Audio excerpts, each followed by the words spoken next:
For the first Jawaharlal Nehru Institute of Medical Sciences, Jnims has performed kidney transplant after using donated dead body.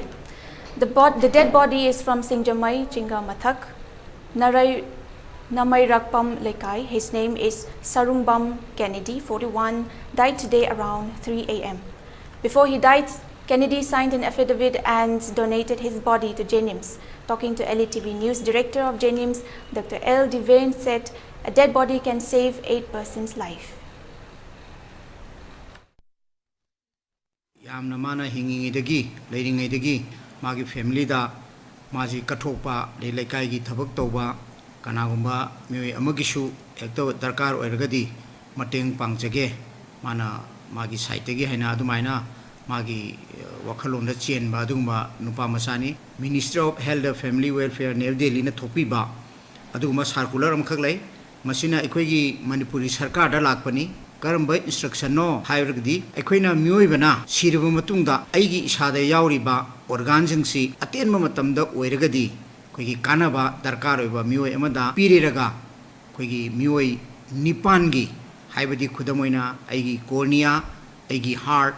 aigi liver aigi lungs aigi kidney sumaitona organ myam si yamna thuna darkar laiba mi amada koi transplant to horagadi receive to riba mioi besigi koi gi patient ji punsi se adum kanmangami haibdi punsi nipan kanmangami haina bani isam sam na hairabada masigi kanoji scheme ji organization ji noto haina kawi National Organ and Tissue Transplant Organization haiba sei ni phumuk soron pimsa maji koi gi organ ji donate to binaba mi leitadana yamna nangjaba almagi hingol ga si loi khraba sumai tawna amada akhoi ji transplant tawna ranga si ji akhoi sem sajabani aduga atopa site amagi kidney asina koi sijo hospital da koi gi niyongi matungina makoina yanazaraga masagi lawgaduruba misiga adigi donor siga yanazaraga imungunusi yanazaraga masi aingi matungina tawna de yumta koi sem sale jabani sumai tawna akhoi gi siru matungda akhoi gi ahal oiraba matungda natraga koi condition amadagi siru matungda donate tawbiba sima natraga masana tawjadraga shu aikoina mama mapa oiba masa masu singsina magi